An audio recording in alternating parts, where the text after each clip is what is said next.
What is up? What is up, chat, YouTube? We got another episode of From the Logo coming at you live. My co-hosts are running a little late, so y'all got the Jalen Carter solo special right now. Never a bad thing though. I don't think it's ever a bad thing, so it's all good. NBA draft just happened last night. A lot of draft picks were made. Some trades were made too. Teams made some moves. And definitely interesting draft. Throughout we have seen, people say this was one of the weaker draft classes in a long time. And I think some of the picks that were made definitely kind of showcased that, right? It definitely seems like a lot of these teams were taking a bunch of risks. Some guys were drafted that are a little questionable for sure. It just seems like this draft, maybe some exceptional role players were drafted. I just don't see too many star players, all NBA caliber players. I wouldn't be shocked if nobody in this draft ever makes an all NBA team.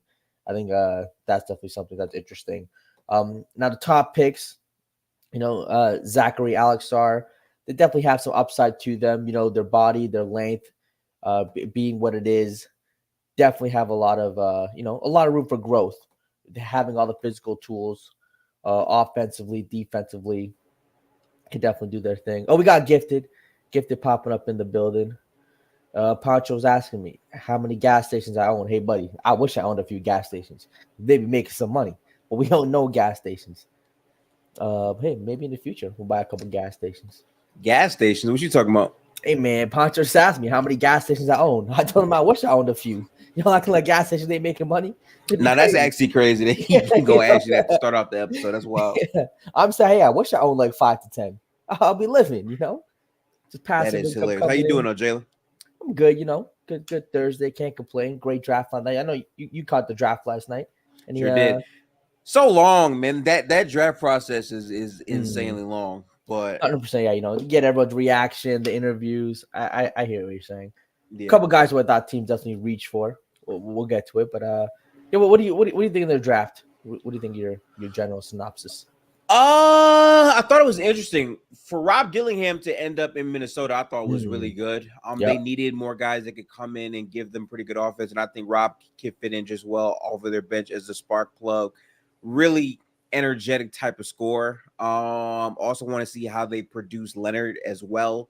So for them, I'm very interested to see what that does for their future. I think the Lakers actually got a pretty good steal.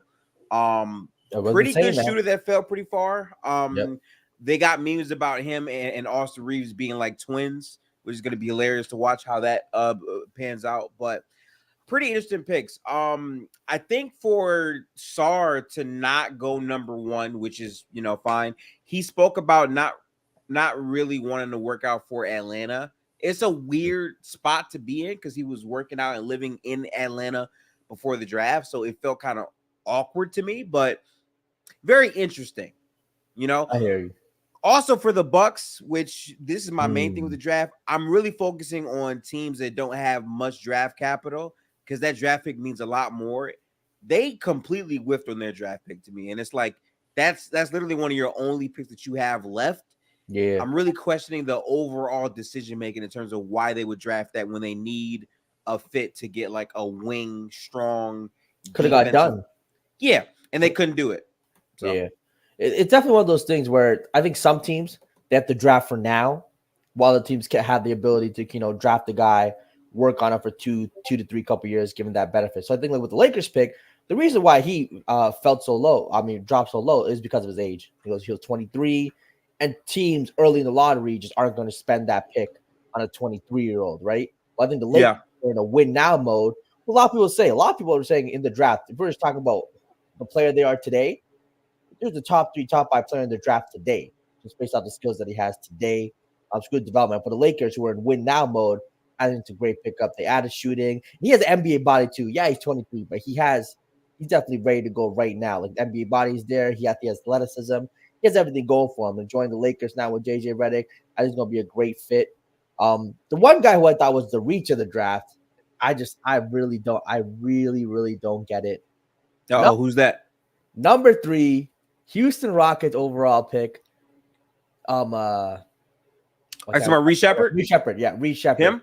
To me, Reed Shepard going third overall is absolutely crazy. I think Reed Shepard is Okay. phenomenal shooting season. I saw like 50% from three. Do I think that's sustainable? No. Now, do I think that Reed Shepard is going to be able to create his own shot in the league? No, I think he lacks that athleticism. I don't think he's able to blow by guys. I don't think his passing and playmaking is that great. For a number 3 overall pick, if he was drafted like in the 20s, they're cool. You know, I get it. Third overall, like what's his upside? To me, his upside might be Grayson Allen. I think Grayson Allen in his last year Duke was better than Reed Shepard. Upside Grayson Allen, really? I saw his upside. I think Doug McDermott was better in college. We saw it happen. Like I just don't see him as a number 3 overall pick and the upside they see in him. Which, you know, when you're a top 5 pick, you want to see kind of that really all-star caliber upside. I just don't think that's ever in the cards for him.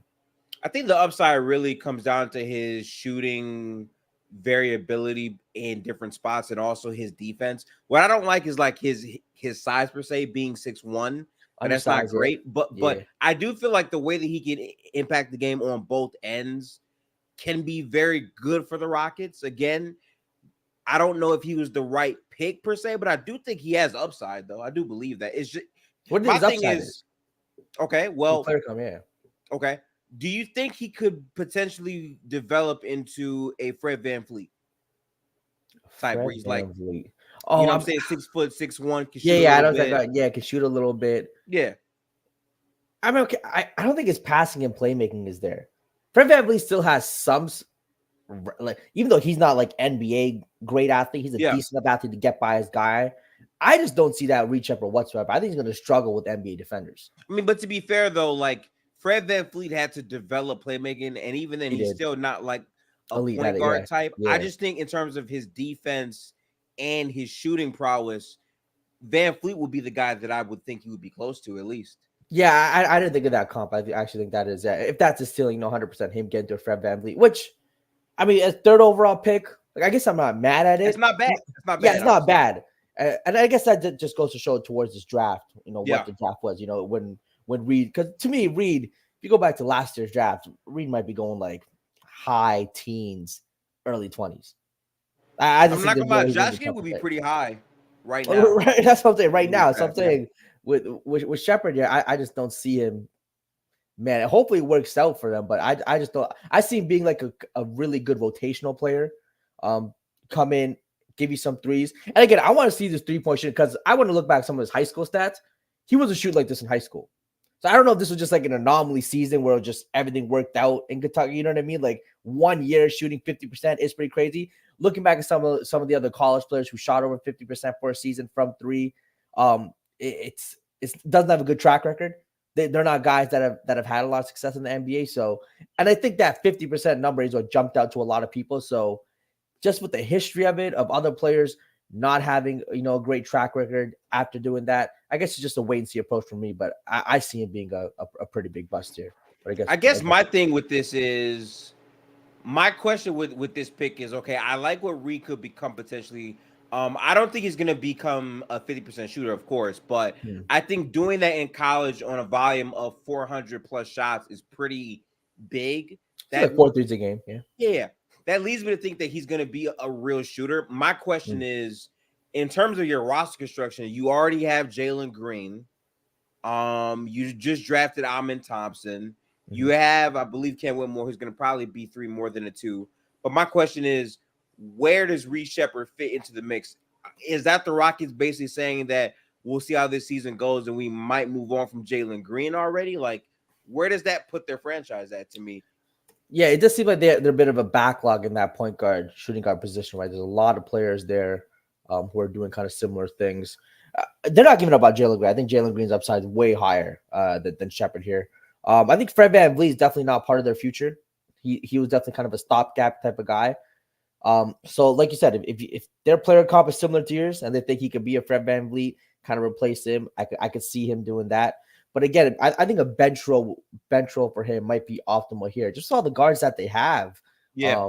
It just seems like the guards that they already have more upside. So, and again, this draft, an exceptional bench role player, a 6-man coming off the bench. You know, if he ends up being a phenomenal 6-man, I'm cool with that. You know, if he ends up even being a Malik Monk, I don't think a player comp, but a player with like an impact like that off the bench, they might be happy with that. Yeah, that's possible. I do want to see how this pans out for Houston because they have a ton of athletes. I do think in that type of team where you have a bunch of athletes and a guy who can just shoot, adding shooting is always a good thing. And I Yeah. think for Houston, they have a ton of guys that are better with the ball in their hands, but can't necessarily spot up shoot. He can for sure do that day one. So seeing how that skill set translates and impacts the team should be impressive. Um, Mhm. what were some other draft picks that really popped out for you, Jalen? I haven't popped up. You mentioned earlier, I think Minnesota getting Rob Dillingham and getting I think in the 20 let's bring it up here quick. In the 27, 28, 27th pick, getting Terrence Shannon Jr. Phenomenal picks. Rob Dillingham, especially with Mike Conley's age, him kind of phase guy. I wouldn't be surprised if Rob Dillingham takes over that starting point guard spot, or maybe even Terrence, or maybe even Terrence Jr. By the end of the year, just where that team is going. They got two young guys, both I think kind of really great scorers. Terrence, people forget like Terrence Jr. before his situation and all his accusations came out, he was on his way to National Player of the Year. Like he was a front runner before he went out. They were 9-2. He was putting up like 24 a night, great efficiency. He was doing his thing, absolutely hooping. So there's there. And the Rob Dillingham, we understand the scorer. He is just one of the better pure scorers in the draft, I think, in general. And I think as a passer, definitely he's shown flashes. That's to be more consistent. But again, playing with his Minnesota team, they're giving Anthony Edwards other viable scoring options next to Cat, which is I think one of the struggling things because I don't think Mike Conley, McDaniels were always that consistent Yeah, as a scoring that's threat fair. right next to him. So them adding that I think is great. So they're definitely doing their thing. San Antonio, I do think it's interesting that they traded Dillingham. I thought it would have been a real interesting situation if they were able to pair up Wemby, Wemby Dillingham, but getting Stephen Castle doing his thing there that'll I be don't interesting too. I don't hate Castle for them. Yep. I kind of wish he was more of a point guard type because that would probably make more sense. But Yeah. I said that they were gonna try to go big on big, right? Having a Mhm. 6'5" guard who can play very, very, very good defense with Sohan, and then also what we know Victor can do. They're trying to build a team that has no weak links 1 through 5, in my opinion, at least. Seeing how that plays out in action is going to be, key. I think his shot can be questionable here or there, but I like the progression of what his upside could be on that type of team. I do like that. No, 100% without a doubt. Like you said, defensively, look, Wemby back there, and now you had Castle, super aggressive defender at the one spot. Look, that the defense for that team is going to be great. Can't complain. And hold up, breaking news: Lakers drafted Bronny. Yeah, Brody apparently just got drafted from what I'm seeing right here Hey, from Woj. W nepotism, W Bronny. W LeBron, man, if he's gonna get to play with his son, That's crazy. can't put a price on that. That is pretty wild that he actually got drafted. I thought he would have been a free agent, but Lakers got a steal with their first pick, so I think they felt like they could use their second rounder on whoever they felt like for other reasons other than basketball, I guess. I feel a way about it because there's so many other players better than Bronny, but at the same time, I'm happy to see, I guess, this happen. It's just weird because it feels like such a spectacle, and it's Yeah. less about Bronny's career and more about LeBron, which just feels weird to me, to be honest. Yeah, like I wonder how Bronny kind of feels about this, knowing like I mean you have to be intelligent enough some ways to understand he got drafted only because of his dad. Like how would that make you feel? Like you're in the draft, you put in, a good amount of hard work, effort. But in reality, it's like most of the reasons why you got drafted is because of your dad. It's kind of like, I don't know how I'd feel about that. Yeah, it doesn't feel right, but at the same time, this is his chance to prove why he feels like he does deserve, right? Like show that you belong by actually performing. Now, how this will look is crazy, but again, JJ Redick head coach, Bronny's been drafted. Like this is such a Lakers thing to do, just in terms of like name, buzz, pub. That's fine, but basketball wise, is he going to actually get a shot or not? I want to know that. I think it'll be the 11th man on the bench, 12th man on the bench, and when the game is kind of a blowout, I'm sure him and LeBron will get some run, and we'll see a couple of alley oops here and there. Wouldn't be shocked about that, or maybe they put him in the G League for to start the year, right? I think I him can see getting that. more I can see yeah, that too. because I mean, Yeah. because Bronny still has a lot of physical tools needed to be a good 3-and-D type of guy, right? So, and again, defense wise, he's always been solid. The shot making needs to improve, obviously. Him attacking the basket, so maybe we'll put him in the G League for the first half of the year, and then maybe they'll bring up a second half year. Will be interesting take. But another player I thought that was kind of interesting this draft, Topic falling all the He way to failed. OKC. Yeah, to Yeah. OKC at number 12. To me, Topic is one of those guys that has the potential to be the best player in the draft. Easy could have been a top 3 pick. I think his knee injury scared some people off, but just another a situation I think in OKC where they just take the best player available and upside for that guy. Like I said, could be the best player in the draft. They could have a huge steal on their hands with Topic. Very possible. I know that the injury scared a lot of these teams away from him, but I do feel like his skill set in terms of, IQ for the game can be big. My thing is he doesn't seem to be very athletic. I'm not quite sure how good he is on the defensive end either and how that's going to pan out. But I think with OKC, it's just them saying we have a very good team, value pick. We'll see what we can do with them. Their development is pretty valid. So seeing them get him is like the rich keep on getting richer somehow, some way. So exactly, yeah. Just another great young player that they have that could develop, and get even better, add to this team. It's just, man, it's just like you said, with already a young core, they have nothing to lose. Like if it doesn't work out, the young core is still great. They still have all the draft picks, and if it does, man, we might be entering some like crazy. I don't want to say super team, just some like all time, just like phenomenal team if he ends up turning out to be as good as I think that he can be. So yeah, OKC. I felt they're just going to win the next few drafts in the sense of just being able to get a ton of players, and just taking risks on guys will be interesting too. Any of the players that really kind of stood out to you? Honestly, outside of Rob Dillingham, not many really popped out for me as much. Mainly because I'm thinking about how many of these players can like seriously impact the team that they're going to year one. The only other player that I thought was big was the fact that we saw the Bulls get a steal in the draft. I thought that was huge for them. He fell quite often. I would say Matas is a pretty good scorer. I want to see his full complete game project out on the Bulls, but they weren't expected to get a player like that, and they did. So that's pretty interesting for the Bulls, I would say. Also, he wanted to be in Chicago. A lot of picks go to teams that they don't want to be in. He was very emotional about that as well. So I thought that was pretty big. I mean, 100%. I think the Bulls just, I think the Bulls are definitely in, just full on tank mode. They're blowing up their team. So I think a lot of their drafters are going to get a ton of minutes. Now, that's a guy too, Buzelis, another guy that a lot of people thought could be a top 3, top 5 pick. Has all the tools, once again, to be a great player. I want to think his shooting. He shot 22% from 3, which I think is definitely problematic. I think he's shooting 22%. But people say that can improve because shooting mechanics are solid. Good size though, 6'10", so having a 6'10" guy that supposedly can eventually space the floor would be interesting. But that's a guy again. I think that's a guy again that's maybe like 2 years away with a lot of people in the draft. A guy that's really going to need some more development.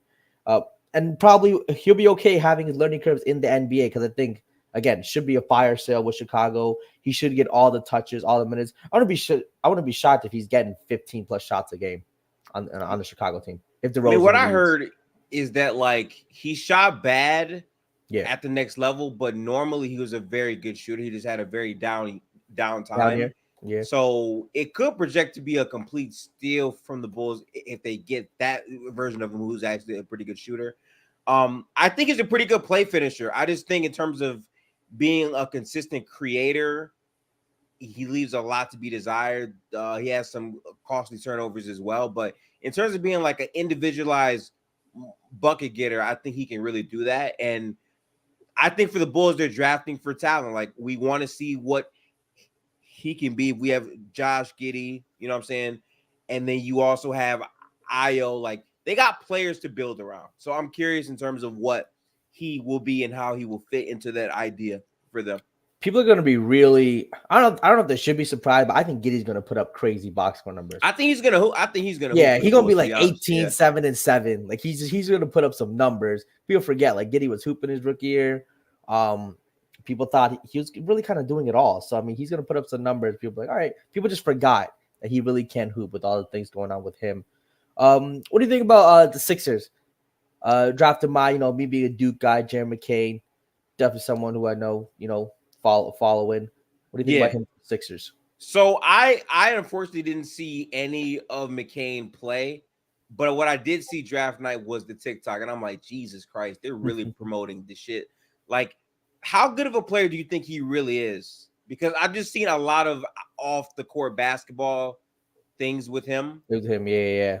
That was kind of his thing, even at Duke too. Oh yeah, okay. He's definitely a person that, yeah. It's not his fault. He's him. He's just him, Right. and people just seem to have a problem with that.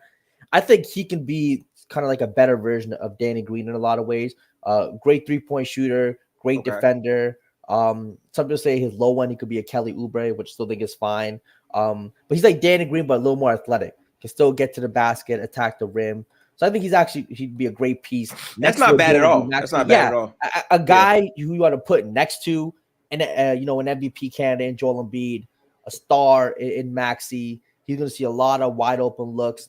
He's going to make the right decision. He can play off ball. So he's really perfect for what they need at the time. Right? He's going to be some all NBA, all-star caliber player. No, probably not. But he's going to be one of those guys. You know what? Caldwell Pope is like the perfect thing. Like for him, he could be too. Yeah, Caldwell Pope. I'm telling you. Really? Caldwell Pope. Yeah, he could be like him. That's the type of player he can be, which is great for any winning team. Any winning team, I think would love to have him. So I think that's so he's good defensively. You think? Yeah. No, he's solid defensively. He has a size. Okay. Has a length. Yeah, no, he is solid defensively. He can be a great defender. Like he was really good defending at Duke. He just did everything that was needed to. They had some stars at Duke. He was playing defense, hitting open shots, doing all the little plays. Diving for the ball. That's what you want, especially for the Sixers. What they need. So I really do like that for the Sixers. That's pretty interesting. I wonder for him, what Pete's he's gonna look like. I like the idea of having a shooter that can defend. Obviously, that archetype can have a ton of success. I think for Philadelphia, they have guys that can do hypothetical things athletically, but in terms of like a consistent guy that the defense has to respect, not name Embiid or Maxey, having a guy of that mold could be a good fit. So if you're saying that's his skill set, that bodes well for the Sixers. Yeah, he's definitely a guy I think that should play right away. I think his game's going to translate really well to the NBA. Should be effective right away. Shouldn't have too much of a learning curve. Solid pickup for them. I mean, you mentioned briefly the Milwaukee Bucks picking AJ Johnson. I did not like that pick, man.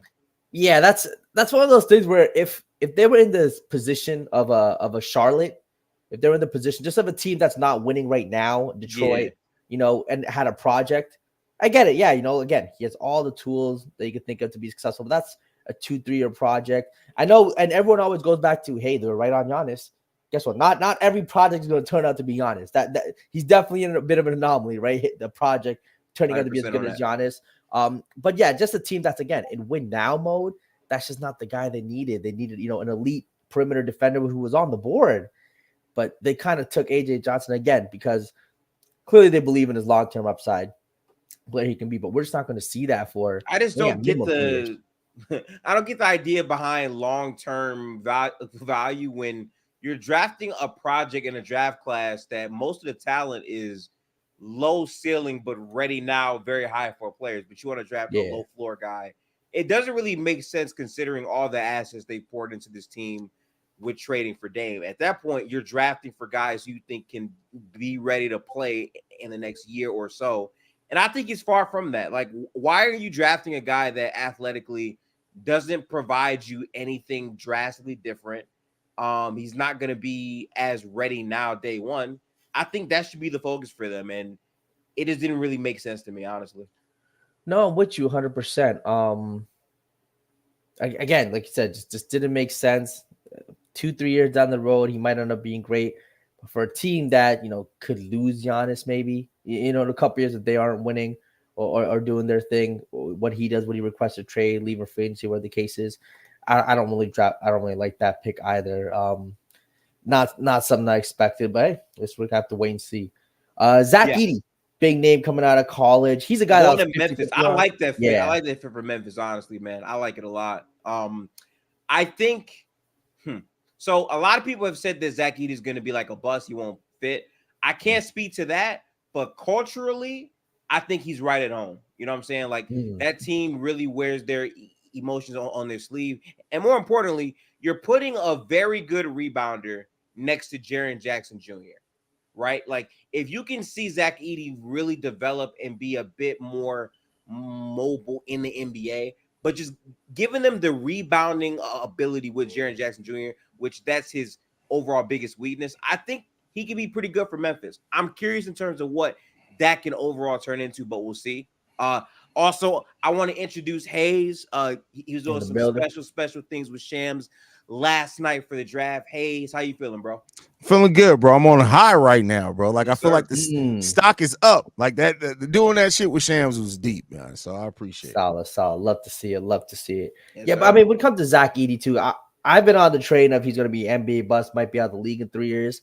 People have convinced me, smart of mind, saying that Edey with Ja Morant, the easy buckets that he's going to be able to get with him, it will be interesting. I just wonder, his foot speed, things of that nature, how he's going to kind of translate to the NBA. But again, that Memphis situation, if Edey can pan out, man, that could be a team. And you have Bane, John Morant, Jaren Jackson Jr., and the Edey in there too. Very interesting. Marcus Smart defender. Very interesting team coming next year. Definitely a team to look out for. What do you think, Hayes? What are some of your thoughts on this draft? Some steals or and just some terrible picks? I mean, there's no picks for real that stood out to me as super confusing in this draft. The Minnesota Timberwolves won the draft by far. Yeah, like, I don't think there's any I question. like that fit for Minnesota for sure. Yeah. And both players, Dillingham and Terrence Shannon Jr. Really good picks from them. I would pick up on where you left off on the Zach Edey. There are a couple teams that I felt like Zach Edey to go to and that they could maximize on his potential. Memphis is one of those, mainly because of they do so much around the perimeter. On top of that, they do have JJJ there, and they have played with a slower center before in Steven Adams. Now, Steven Adams is strong too. I'd say he's still a little bit more athletic than Zach Edey, but they've gone to a position to where they understand how to play around the type of center that Zach Edey is. And with Zach Edey having the basketball IQ that he has, if he's going to thrive, that's a role for him. I still do think there is potential for him to be out of the league in 3 years, but I do think he's gone to a really good position for him to maximize on what he has as a potential. Yeah, shout out earlier to the panel. Mars was saying good point where a lot of the shots John Moran gets driving to the rim, a lot of finger rolls, like he could clean up a lot of the messes. A lot of those missed shot, little tap-ins, putbacks, which would be perfect for him at his size. So I could definitely see him being productive there. So I just think that's the best team he could have went to because, again, Jaren Jackson Jr. is a good defender, right? Mm-hmm. But what unlocked him and what made him a DPOY is having a fundamental big who could just rebound the basketball and be a very physical body and set hard screens. I think at the very least, Zach Edey can do those things at a pretty high level, in my opinion.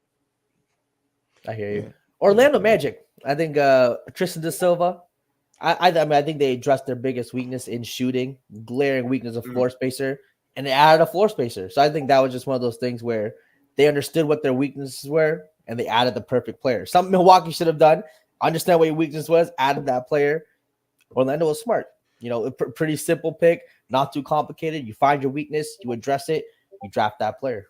And you get a player that's NBA ready. Tristan da Silva is one of the players that is NBA ready. He completely understands how to go about. He understands how to be a role player, and that's going to be his role coming into that team. And if you can fit in with what they already have going on seamlessly, we'll see if they end up moving on from Mo Wagner or whatever. But like his ability to put the ball on the floor, he's a solid enough passer. He can definitely shoot the ball. Doesn't really do too much at the rim unless it's assisted, but that what he does extremely well. And I do like the Tristan da Silva pick a whole hell of a lot. But one of the picks that I was most surprised about, not to take over anything, how did you guys feel about Donovan Clingan going to Portland? Listen. I like that for Portland because you got to think about it, right? Like their transition game last year was very lacking. Mm-hmm. They're building a team of really high upside players, like super young. All of them, for the majority, are under 25. They might shop Robert Williams and also DeAndre Ayton. I like the upside for what Portland can be in the next I would say maybe 3 years or 4 years. I like where they're going fundamentally, honestly. I'm not mad at it for real. To me, I mean, look, I love Cleveland as a player. I think he'll be a solid NBA player. Not sure about where he'll fall in terms of the upside thing, whether it'll be like a 22-10 guy or whether it'll be like a 16, 15-8 guy. I think that'll be kind of up to him. He can definitely find any of those. But I think it's interesting what Portland does now, because I do think he should get a lot of playing time and really kind of build with that young or there with Scoot. So now that they move off of DeAndre Ayton, Robert Williams is still there too, I believe. So they do have a bit of a backlog at that position. So I do think one of those guys will probably have to move for him to get all the minutes that I think that he deserves.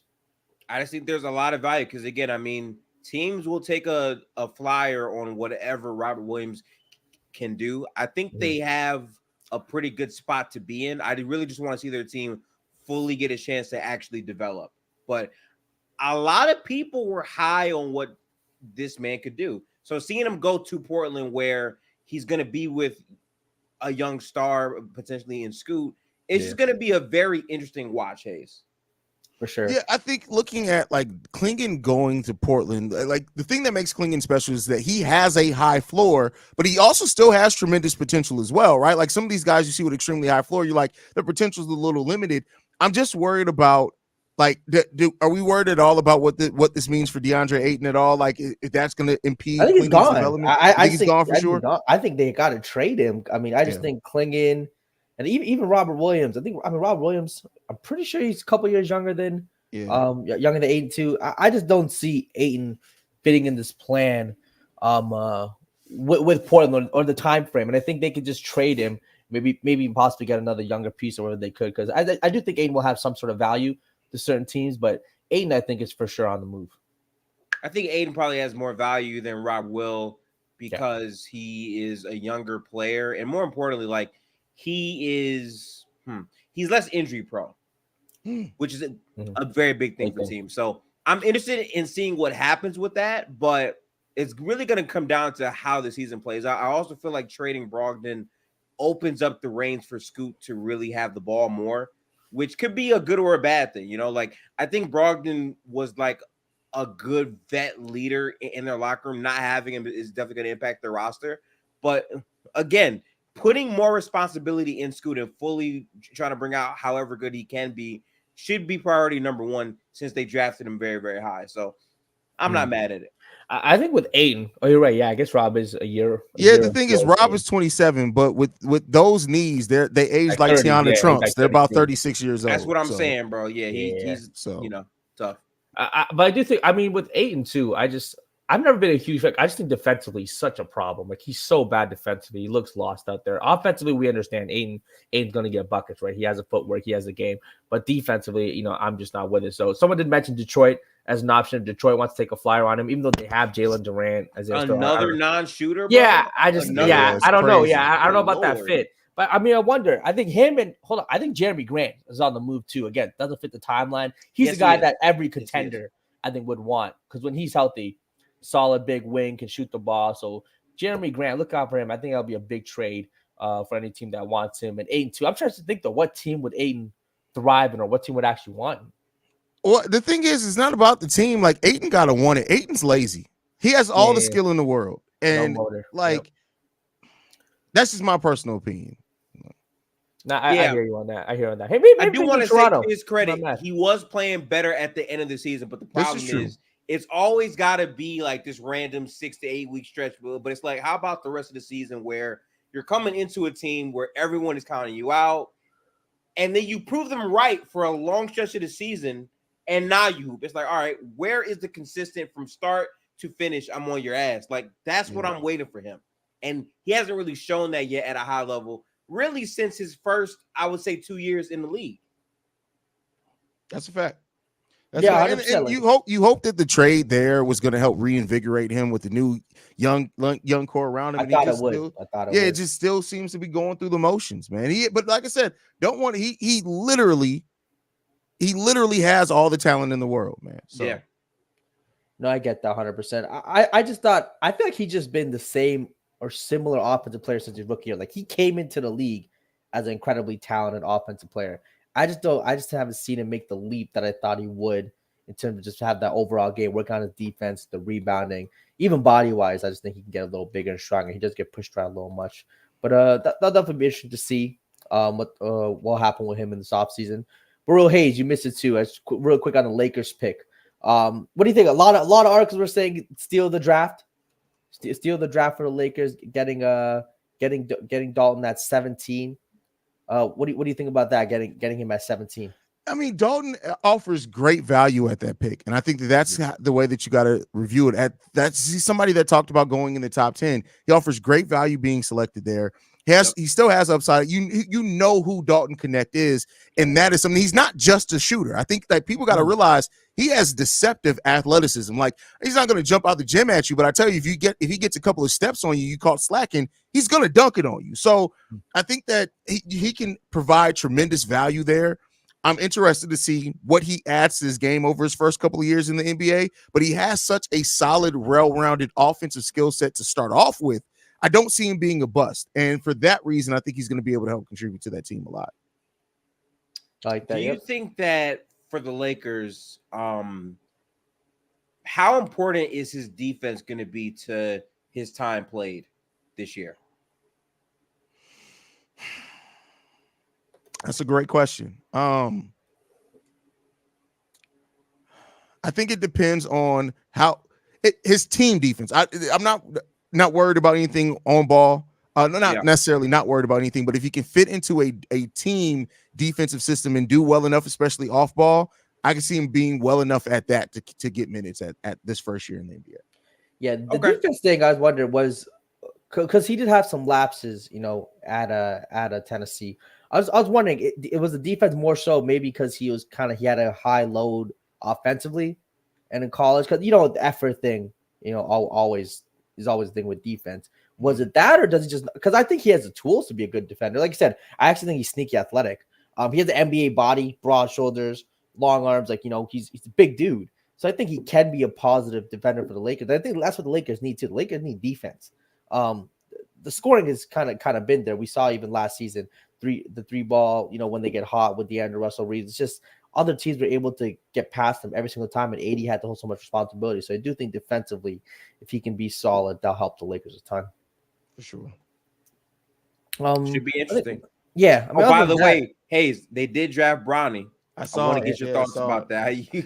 I mean, listen, it's everybody kind of knew that that's what was going to happen. Like, it's cool. You drafted Brnnie. Okay. Like, how are you going to actually develop him? Like, all right, you got the side show there. Like, you paired him with his dad. Cool. That's all great. That's all. I don't care about none of that. I don't care about storylines. You guys know how I feel about narratives. I don't give a shit about any of that. What does this do for Brnnie and his development? Are you guys going to actually be invested in it, or did you just do it for the extraneous shit around it? I don't care about nothing else. I care about the basketball aspect of it. And Brnnie, for as much as flaws as he has, he's just raw. I'm not saying that he's ever going to turn into a star at the NBA level, but I do think that there's a road in which Brnnie can turn into a serviceable NBA player, but he has to go to a place that's going to be invested in actually developing him.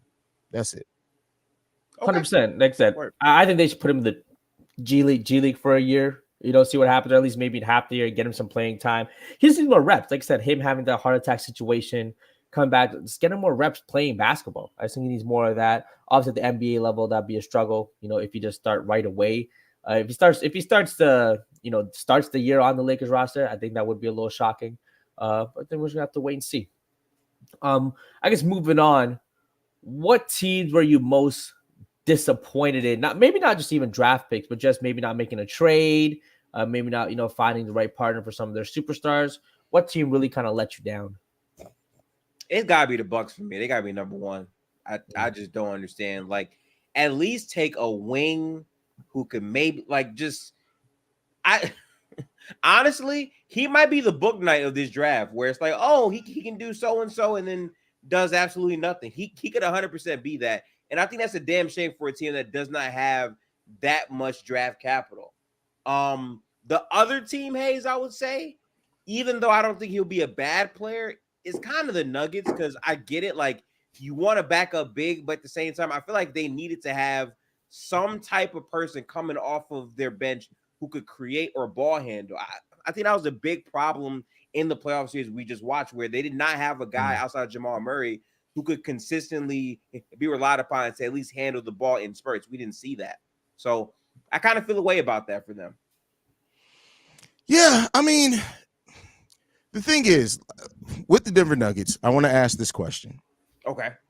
How much of the struggles that we saw from them in the playoffs do you think is just the matchup with the Minnesota Timberwolves? Or how much of it do you think is going to be things that they can overcome, even keeping the team relatively the same, even though we know that they're going to be missing some big pieces? How much of that? Because I think that answer is what dictates how much change they really need to make. Okay. Well, I think that answer is really reliant on can they re-sign KCP or not. And I feel like even if he comes back, you still want to have a guy that you feel like, okay, if Jamal isn't playing well or he needs someone else to bring the ball up to buy him some time, you need someone else like that on this roster. And I feel like, especially if you cannot re-sign KCP, who at times would be that guy, now you're really asked out to me. I kind of agree with that too. Jokic is fine. I think some of the things with the perimeter defense of Minnesota is just phenomenal, right? So I think a lot of teams we're gonna struggle with that. But having a secondary kind of ball handler at the guard position, I think definitely would have taken the pressure off of Jamal Murray, especially because Jamal Murray wasn't 100% either, right? So I think that definitely would help. So taking a guard in that spot, again, would be a positive for them. Re-signing Caldwell Pope, I think it's definitely needed. Bruce Brown's out there. I think bringing back him, I think would be big for Denver here. Getting another guy who can shoot the ball, score the ball, play a lot of good defense. Maybe even, I don't know if people expect, can Michael Porter Jr. develop even more, or is he just the player that he is? Because that's a guy That's a great question. That's a great question. That's a great question. That's a guy who, again, would have flashes where he shoots the ball well, but he just has to be better, I think, at creating his own shot and creating for others too. Which I think he has, again, has the tools to do it, but maybe it's just something that he needs to work on and develop. I think that's what, that is such a great question, Jalen, because I think that is what is hurting their franchise the most right now, because they signed a PJ under the premise that, hey, your floor is a pretty good floor right now. You're one of the best shooters in the league, but because of your high talent, maybe one day you could be rivaling Jamal Murray as the second best player on his team if you figure it out. And he has not grown at all in those directions. He's more so stayed the same on top of his previous injury, stuff. So him not taking that leap is really going to make their roster construction a lot harder, when in reality, he's not that great of a player. You just low-key roasted that man. He literally set up like he was about to say something. Not that great of a player, you're just not good at that player, like all that. I guess maybe I'm a little bit higher on Michael Porter Jr. than Gifted is. I don't know how much developing left Michael Porter Jr. can do. Maybe refinement and just being more consistent in the things he does good would definitely help the Denver Nuggets. But at some point, a player just is who they are, right? And Michael Porter Jr. is vastly approaching that place where he just is who he is. He's a flawed player that can still absolutely contribute and help you win basketball games. 100%. But I think but it's what you do around him, what's next to him, those type of things, and how you maximize that talent, because he's going to have a game where he goes off for 30 points on 12 shots. And there's going to be a game where he gets 20 shots and scores 6 points. It's going to happen sometimes. So, yeah. No, I hear you for sure. 20 shots may be a bit of an exaggeration there as well. Maybe 18. Yeah. There you go. Pivoting away a little bit from the draft. What are we thinking? Are the New York Knicks the favorite in the East? Or not favorite. I forgot about that. You know what? Great point, because we haven't had no episode since the Knicks made this blockbuster trade. Can we revisit what the trade was in the first place for everybody real quick? Yeah. Let me pull up. That was crazy. Let me pull that up real quick. New York Knicks. All that to be Jason Tatum is hilarious. I mean, was it 5 unprotected picks in the pick swap? 5 unprotected, and right. I'll let Jalen do it, but this is just off the top of my head because I got it right here. Okay, Let me know if I'm wrong. It was 5 unprotected first round picks. It was a protected first round pick, and it was a pick swap, I believe, with Bojan Bogdanovic's contract. Yeah, and the second round pick in 2025. Yeah, with Bojan in there too. He locked in. It's a lot for Mikal. I mean, 1, 2, 3, 4. Like I said, 5 unprotected first round.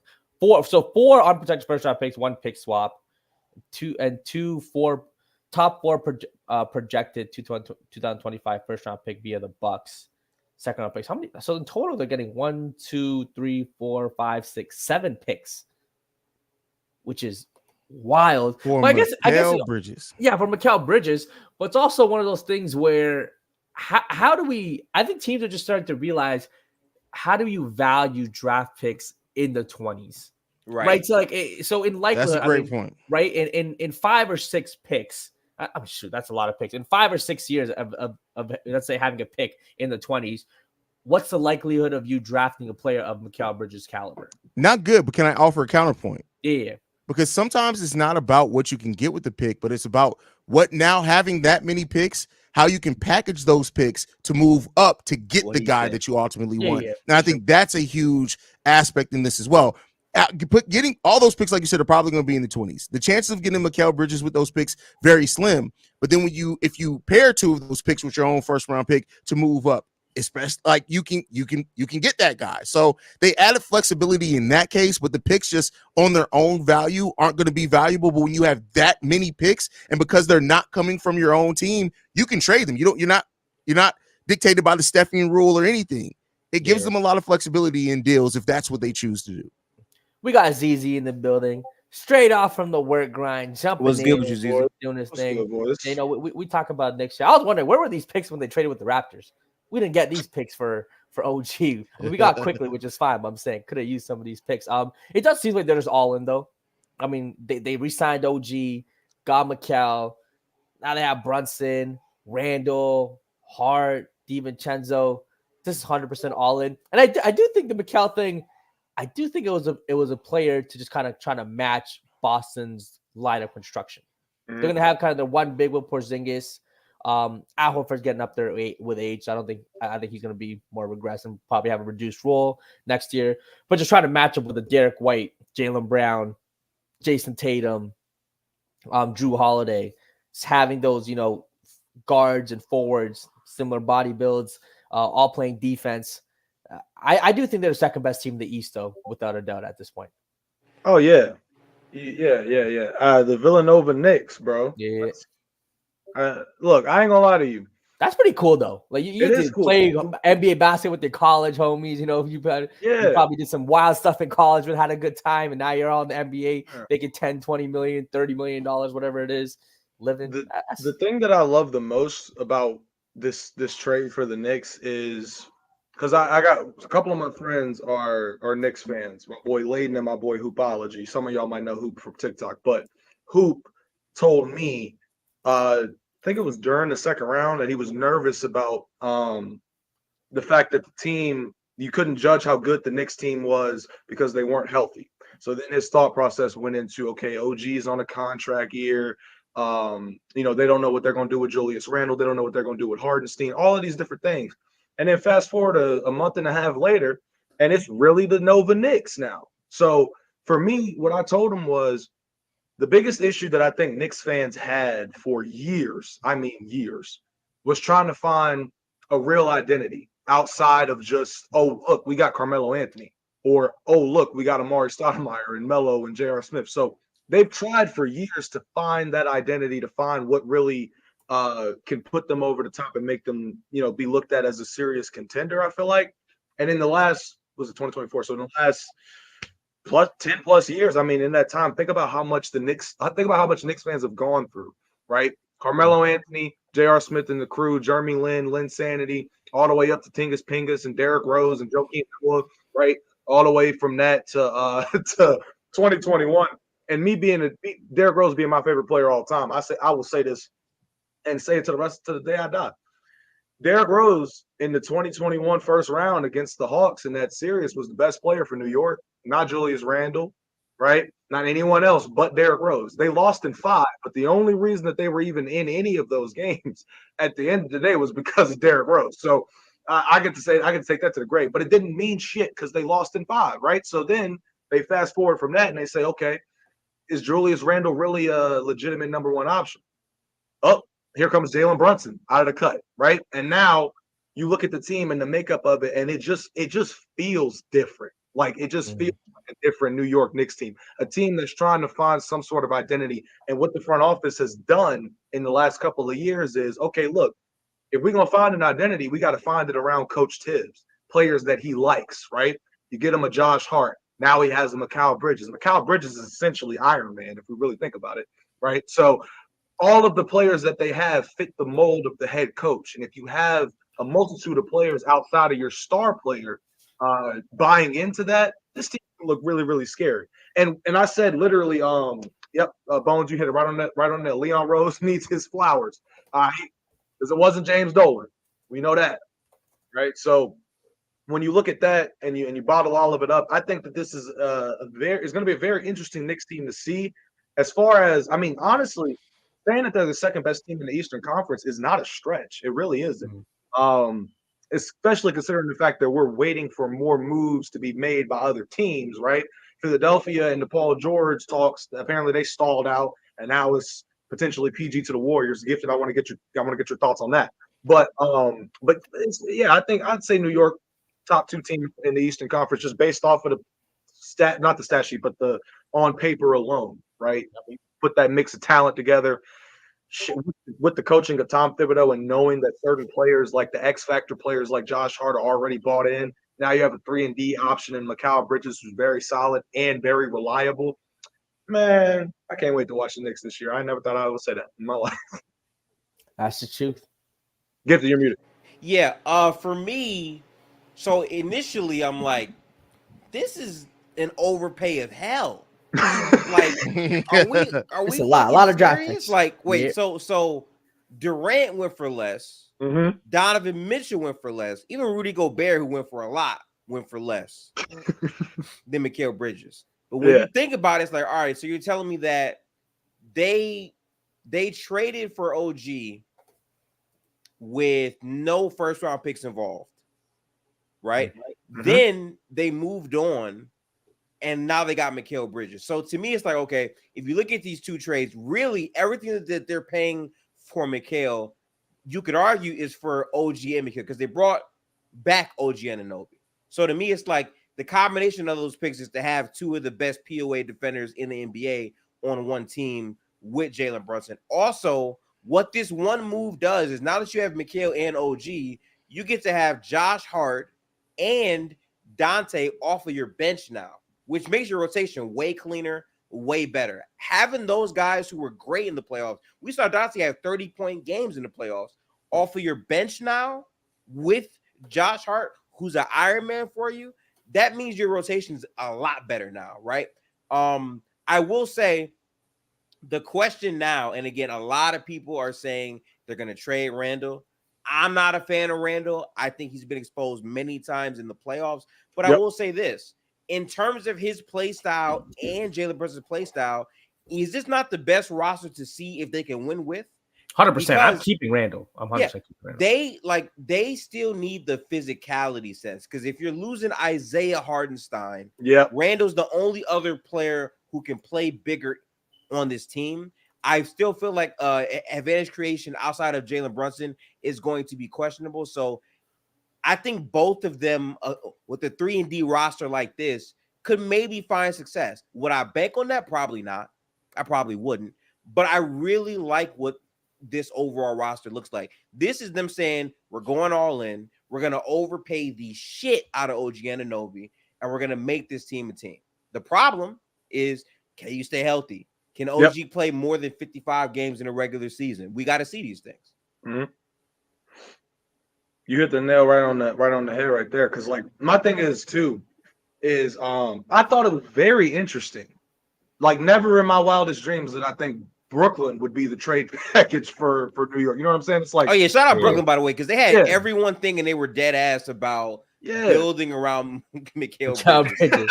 I was really high on Mikal. I thought Mikal was going to be like, I mean, coming off the season he had in 2022-23, it made sense, but they did what a lot of teams don't do. They sold at the right time. The moment he had a down season for what he had before, he's gone. And they sold off of him before his value got a chance to get lower. Who thought that this value was going to be that high, though? Is crazy.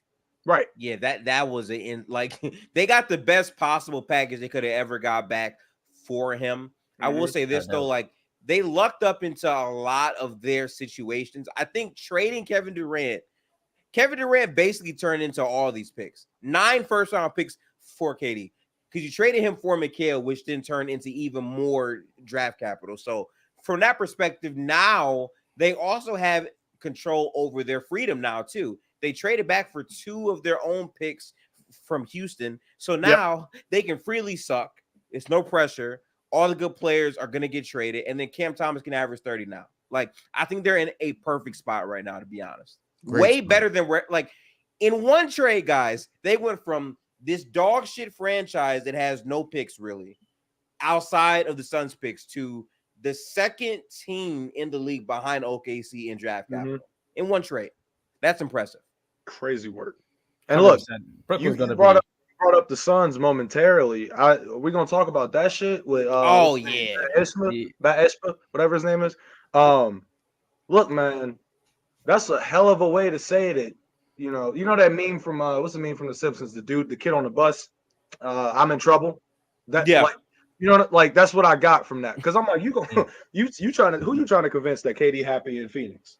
KD being happy anywhere has been a question mark in the last 4 years. But hey, like, you think we're supposed to just take the word of mouth for that? No, bro. Y'all are literally in hell, low key. All y'all have is the big 3. And in terms of making moves, the only way that you can get out of the purgatory that you are in is by making moves that you really thought that you never really had to make. The fact that Bradley Beal, Devin Booker, Kevin Durant, all getting paid a combined $150 million damn near next year. Woo. That's your big 3. And outside of that, who else do you have to really? Because here's my thing. The Suns going all in. Like the Suns, they need to have their own 30 for 30, bro. Like how do you go from 20, like in the bubble, right? Y'all win 8 straight games, which at the time everybody was like, "Oh shit, the Suns won 8 straight games. That's something to look at, right?" And then that was huge. Yeah, it was huge for them. The next year, you make it all the way to the NBA Finals, right? Chris Paul's having master classes along the way. Devin Booker's doing his thing, right? And then the main reason that y'all lost to this day, I remember Monty Williams saying, like the media and people trying to tell him, "Hey, look, you might have to take DeAndre Ayton off of Giannis." And he said, "Nah, we got trust in him." And Giannis put 50 on his fucking head, bro. Crazy work. Insane closeout game. And then the next year, if I'm not mistaken, they got better, 60-plus win team. Then Luka Doncic pops out of the cut. Like, yo. And then you get Kevin Durant, right? The next year you get Kevin Durant. And then Chris Paul goes down with a hamstring. Literally, if you look at Kevin Durant's last 83 games, I think that's what I saw this weird stat. It was tracking like his last 83 games between, I guess, when he was in Brooklyn that last bit and then to Phoenix. Kevin Durant's had the same situation where you're getting swept by teams that are making it to the finals, right? And you're losing a player that was a part of that big 3, Kyrie in Brooklyn, then Chris Paul, if you will, in 2023 when he went down with his hamstring. You're in a situation where you're never fully loaded and you're never fully healthy, and you don't know how many games you're going to get out of a big 3 that the front office has invested so much into, right? And my thing is just like, it's really weird because Kevin Durant will forever be one of my favorite players of all time. But his legacy is something that I still haven't really been able to figure out, like ever post Golden State. It's just like bad decision after bad decision, and then you end up trapped because of your decisions. You were trapped in Brooklyn for a little bit. Now you're trapped in Phoenix, right? And I just don't know, bro. I don't know. That's just crazy to me. Phoenix just trapped themselves all because they wanted to buy in and get a 35-year-old Kevin Durant. I understand, but dude, your future's screwed. I mean, Phoenix went all in, and now they're just holding the repercussions of it, just kind of not working out, it being flawed. Because a lot of us were still high on Bradley Beal, Devin Booker, Kevin Durant together. You know what I mean? Maybe not gifted, maybe where I was. It's a strong word. High is a strong. Oh yeah, I was interested. Interesting. Interesting. Because we all thought Bradley Beal finally in a situation to win. Yeah, consistent performer in the NBA. I might be a hater. I was like, he said I might be a hater. I might be a hater. Listen, I might be a hater. Put that on the t-shirt. listen, I might be a hater. Cause let me tell you something right now. I saw Bradley Beal's contract. I saw Nurkic at big. I saw no Pia. I was never high on this team. And it just goes to show you that when you don't value roster construction and you just have multiple overpaid players, they don't give you the same value as they could have from previous seasons. It's not the same, right? This is a different team if they have the Bradley Beal at DC who's giving you 30 points with a much better jumper back there, right? Yeah. A better team. They don't have that same type of player anymore. And I feel like the funniest part is the fact that the report was like, oh yeah, they're gonna try to bring back these guys. Who asked you? Why is there a report saying that they feel confident about bringing their guys back? What it sounds like to me is you're saying that as a smokescreen to inflate their value so you can trade them. That's what it sounds like to me. Okay. Yeah. And look, to get this point about looking at this team early on when it first got put together, my question was who's going to be the point guard? That was my question from the moment the trade went down to the moment that they got swept.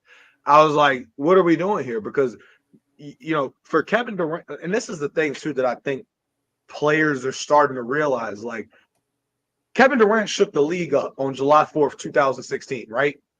But the way in which that Warriors team was so dominant was factors outside of the fact that they just had Steph Curry and Kevin Durant and Clay and Dre, right?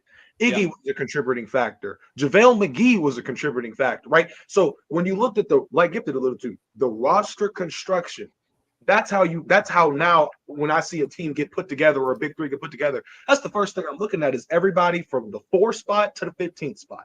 That's what I'm looking at.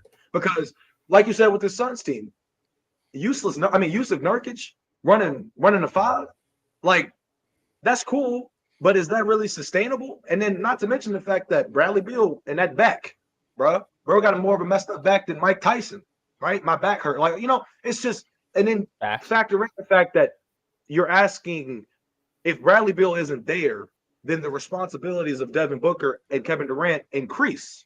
And in that moment, you're sitting there, you know what I'm saying? You're sitting there and you're saying, okay, well, because look, I told y'all before, I done seen multiple times this season where Devin Booker has had over 35 points in the game and the Suns lost, right? And then you look at that box score and you see, oh, Bradley Beal ain't there.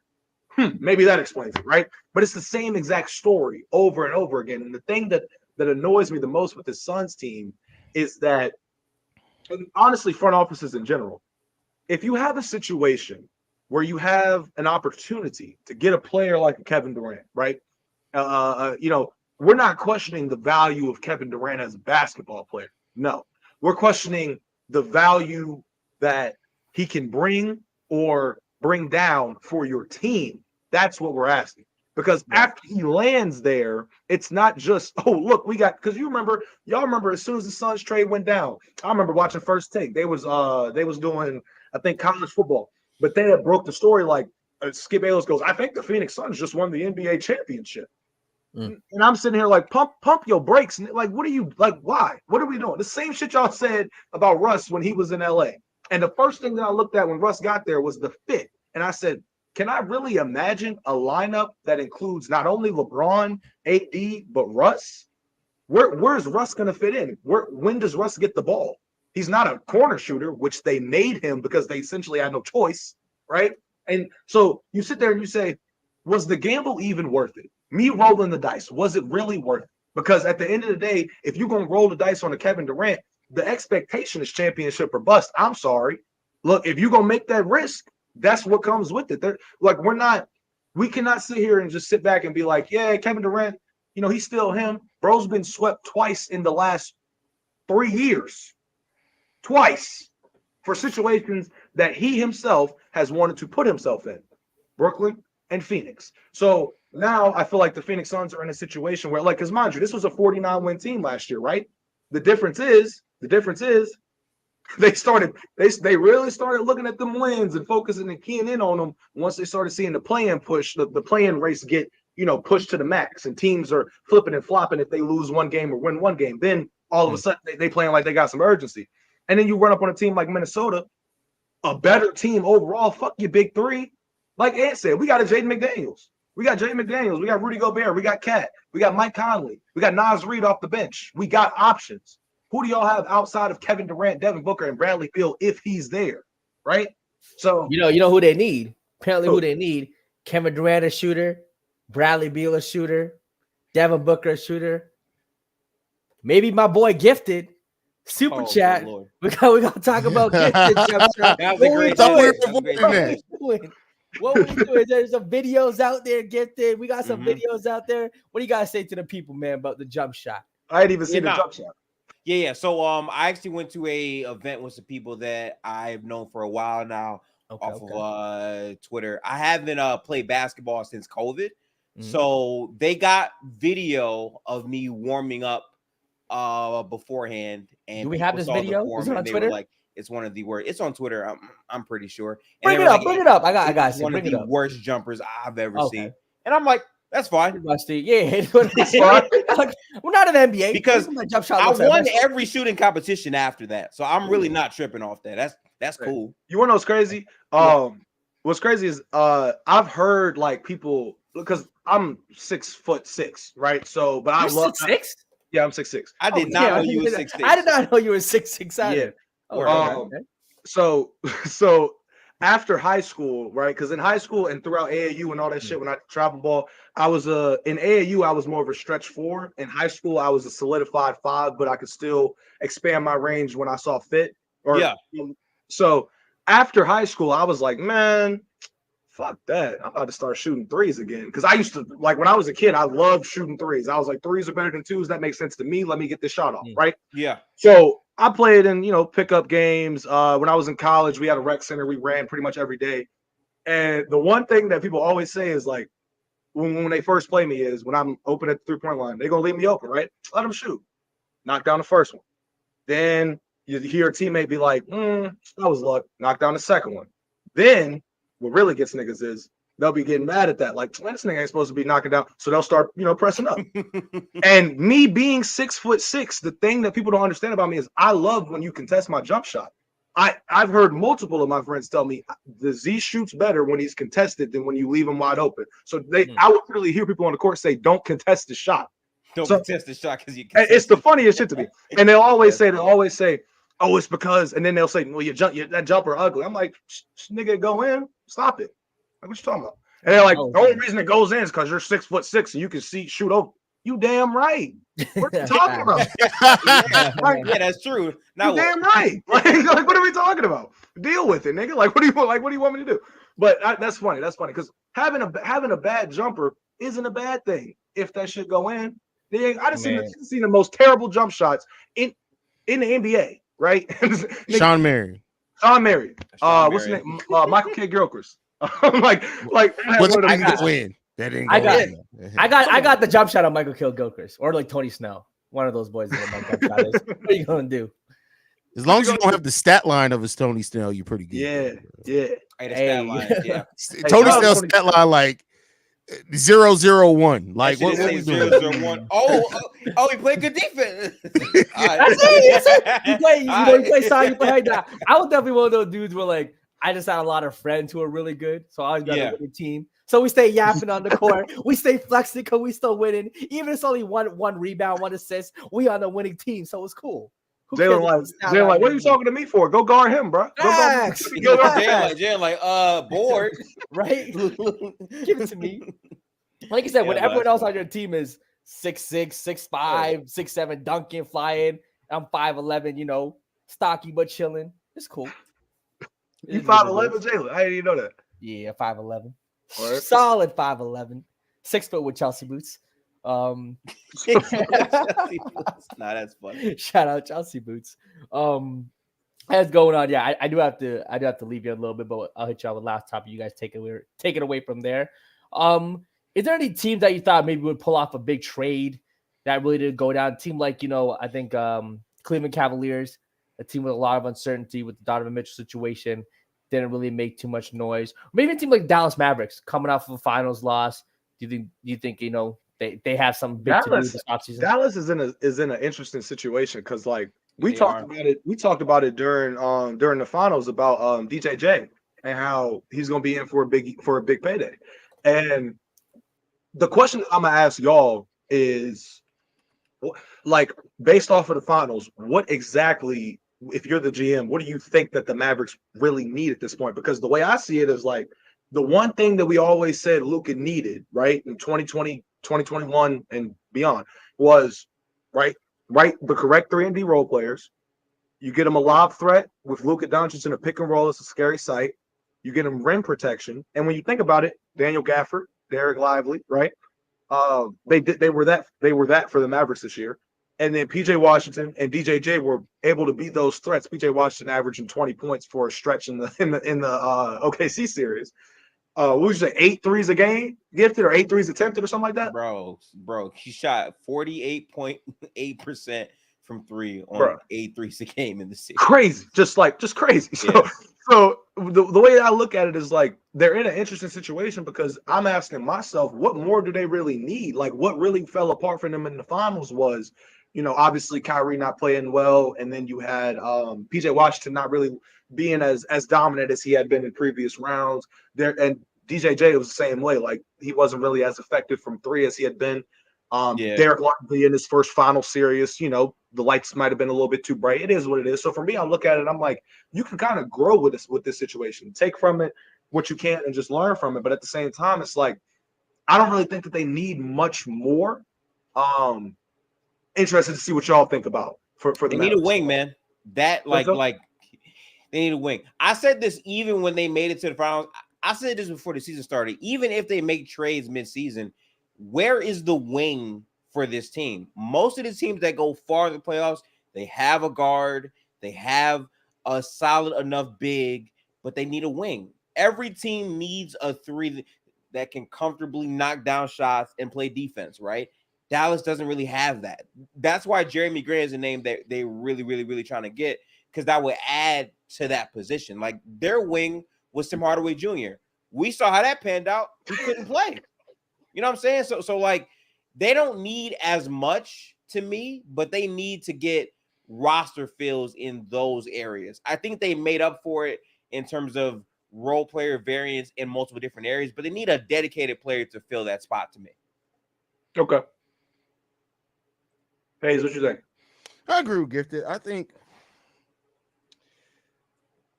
getting a role player is so important, and I think that we're seeing a resurgence of the importance of role players in the NBA. Well, for the more casual crowd to understand, right? The names are always going to be the sexy names are always going to get you in. That's going to be the biggest thing you talked about. But like, if you notice, both teams that ran to the finals this year, look at how important their role players were in that. Exactly. And I think, and I hope that the teams and the NBA GMs are, once again, Tom Thibodeau's doing it with the New York Knicks. You look at how valuable role players are to that team. I think everybody needs role players, and I think that that's what they need to focus on as well. Getting those role players at key positions that feel very certain in specific roles to support your stars. The stars need support. That's what the role players are there for. Mm-hmm. I feel that. It matters. I agree with you too. I agree with both of y'all on the point, especially Hayes hitting home with the point of role player resurgence. That's what it feels like we're seeing a lot of. And honestly, looking back on some of the super teams that have been formed in the last 4 years, a lot of them never really panned out the way that you might have thought they would. Or and the first one that comes to mind is the one that got the closest was Brooklyn. And looking back at that time for them, a lot of people are going to look back years later and say it was all because of the injuries to Kyrie, hamstring injury to Harden, yada, KD's foot being too big, yada, yada, yada. And to an extent, I can agree with you. But at the same time, you look at, like Hayes said, you look at a team like Boston, and what really made them so dominant was the fact, and I think me and Gifted might have alluded to it beforehand when we were discussing Jason Tatum and Jaylen Brown and the slander that they got leading up to the finals. We both alluded to the fact that they don't have to give you 32 a game shooting at 55%. No. They don't need to do that. And now you look at the 2022 Celtics, when they lost and Jason Tatum was shooting like shit, Marcus Smart is not going to be that more of a reliable option offensively than Jrue Holiday, right? And then you look further down the line, they're relying on Al Horford to knock down corner threes and threes at the top of the key. Now his role is reduced. They got Kristaps Porzingis, right? So Derek White, the emergence of him this year for them, even last year in the postseason when they were losing to the Heat, he had some big moments. So you look at this team, and the thing that really put them over the top for me, for as great as the Dallas Mavericks were, and as great as their role players were playing up until the point, I said going into the finals, the only way the Mavericks win this series is if Luka plays out of his mind, something that we all didn't think was too far off to think. And if Kyrie Irving played like Kyrie Irving, that could be a difference maker. But for the Boston Celtics to go out there and have Jason Tatum shooting 38% from the field and Jaylen Brown shooting 25% from three, and to be able to get that shit done in 5, you look and by game 4, nobody knew who the finals MVP was going to be. You had people that said it was, Jaylen Brown. You had people that said it was going to be Drew Holiday. You had mock drafts, or not mock drafts. You had mock polls telling you it was going to be Jason Tatum because of his assist and his rebound, right? You had mock polls telling you it was going to be Kristaps Porzingis after game 1. And then you look at the end, once you get to the end of the series, who had the highest plus minus on the team? Drew Holiday. Mm-hmm. So role players, all of that matters. It can be the difference maker in a lot of situations, especially when you're looked at as a 64-win team that the Celtics were. So I think that hopefully the league is starting to realize that more and more, and I think that teams are starting to realize it's not just about the star players, right? It's about the guys that you can rely on if the star players are having an off night or if the star players aren't able to be there on the court. It's as simple as that. Tim Hardaway Jr. has got to go. That's something that's been needing for years. Cap to you. I didn't heard Mavericks fans shit on Tim Hardaway Jr. for the last 3 years.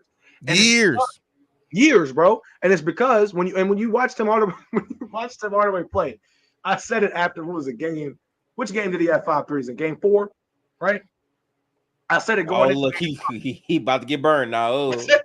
I said going into game 5, I was like, I promise you, this nigga ain't gonna have 2 threes. I promise you. Because I was like, and the thing is, you can say I'm a hater, whatever, but at the end of the day, I look at a player like a Tim Hardaway Jr. and I'm like, the fact that this man put himself in the same category for finals performers as Steph Curry and Ray Allen, something that can be misled. It's something that could be very misled and misread and misinterpreted by like a 7-year-old.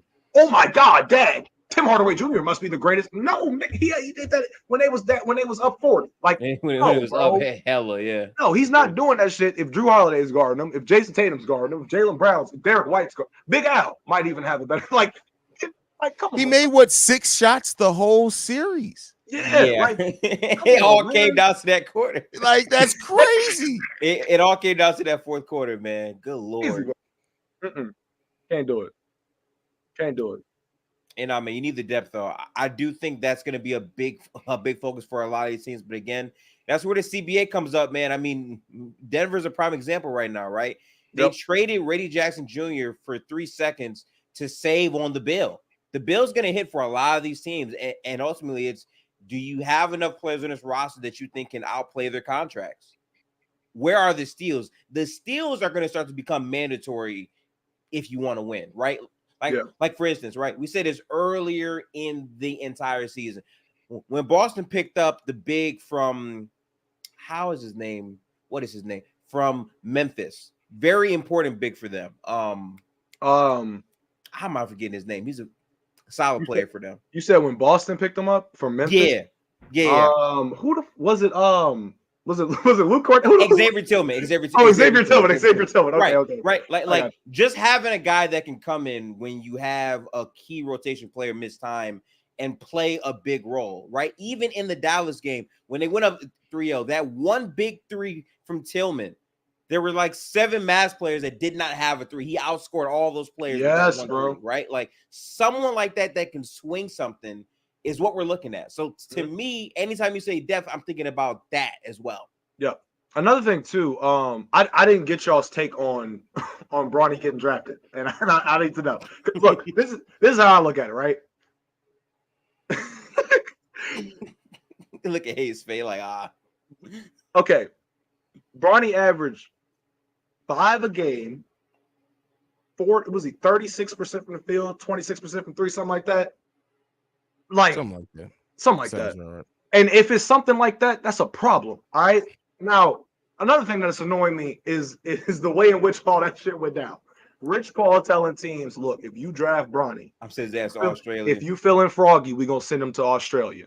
Wake up, hey, Rich Paul. You didn't have to tell anybody not to draft Brnnie. I think y'all had that covered, my boy. Yeah, I don't think you had to worry about anybody taking Brnnie. I don't. And the thing is that I don't know if it's like delusion. I don't know what it is because here's the thing. I don't want Brnnie to fail. I don't at all, right? But the way in which this whole situation like went about is not good. Okay, if you mean to tell me that you're telling teams not to draft Brnnie, if you're telling teams that if you do draft Brnnie, we're gonna send them overseas on some LeVar Ball type shit, that's got to mean that Brnnie is just maybe he's not like that to the point where teams are really chomping at the bit to get this nigga. Now, when LeBron originally said, right, I want to play I want to play where my son gets drafted. He said that probably like 2.5 years ago, right? Yep. At the time of LeBron saying that, it held significant weight. Right now, I don't really know if it holds the same weight.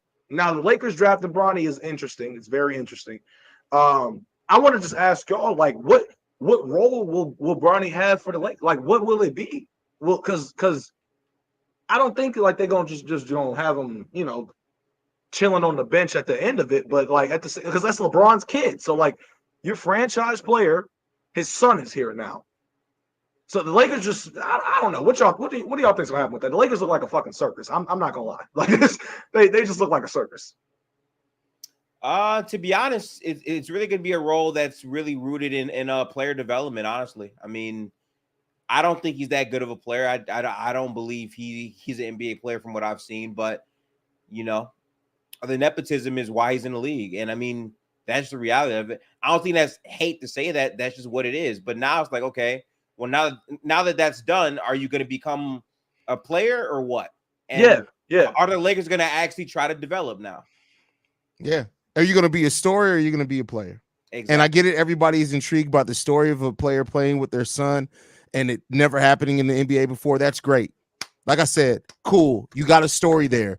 But if you're not investing in Brnnie, because there is, like I said, I believe that you can turn Brnnie at least into a serviceable NBA player.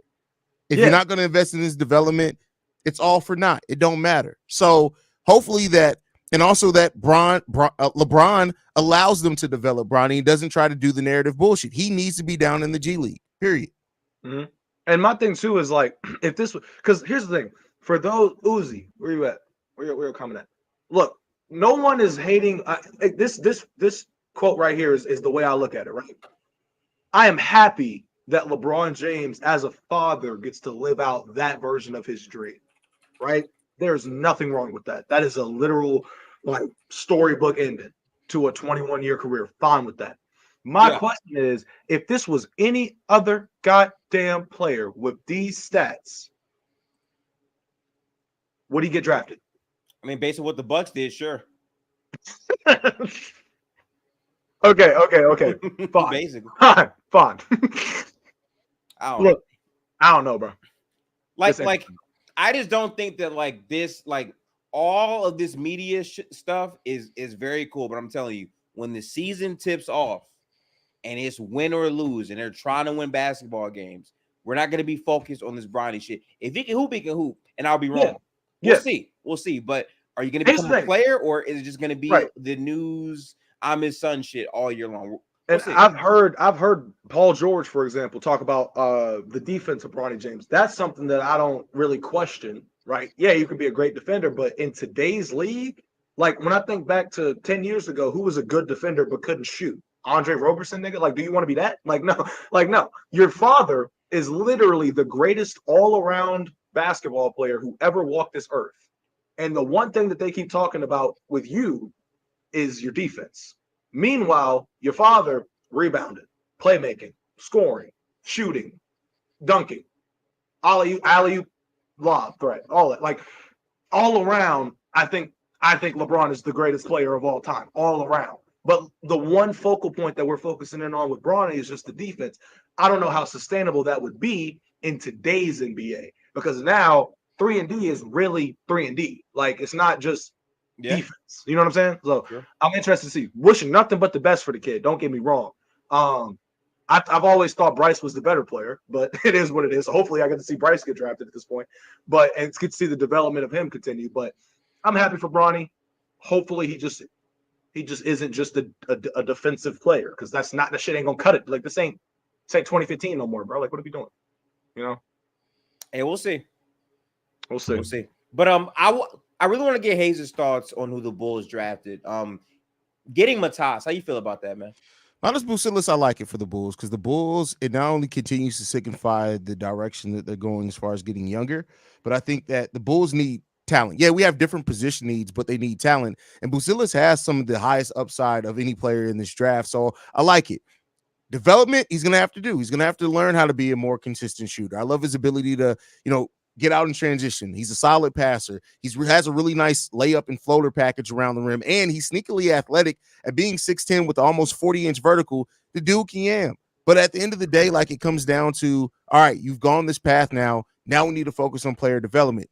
And he's the type of player that has a mentality that it seems like he'll maximize on his potential. So I like it in those cases. But the questions that I have aren't really around Bucilis as a player. It's around the Bulls, and if they're in a situation where they're going to truly develop players now. And I will say that the two lead assistants that they hired this season were the lead of player development in both Denver and Miami during their heyday. So maybe they pre-thought this out, but I got to see it before I can fully believe it. I hear that. I do hear that. I think for him to fall was pretty good for the Bulls. Yeah.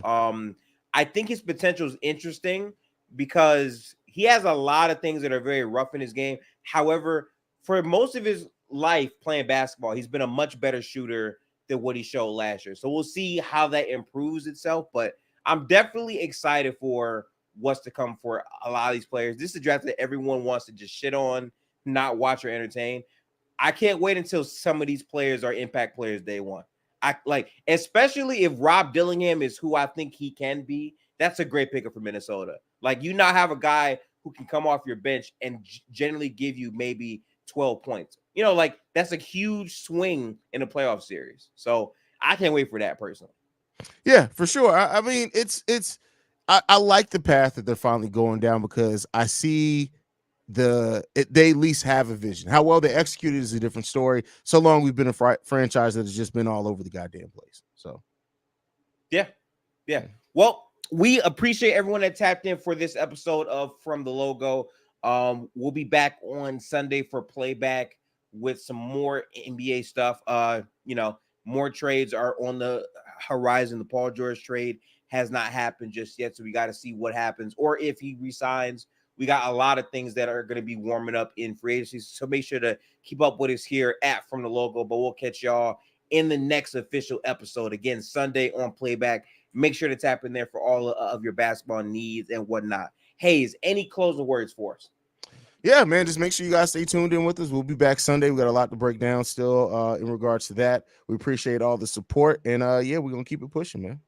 Absolutely. Make sure to go tap into Bull Central Pod. Again, Hayes had a dope time with Sham last night. That was really dope. Go tap in with him for sure. And as for me, I'm Gifted Hoops. I'm going to get back to podcasting content during this summertime. I can't wait to break down all the trades and the draft grades. I'm really going to be dissecting film on a lot of these players before the season starts. So I can't wait for that. But enjoy basketball. Watch W basketball. We still got basketball going on. Aces Sky on right now. Aces Sky on right now. So tap in to some must-watch basketball, people. But we'll catch y'all in the next one. Peace out. Y'all have a good one. Salute.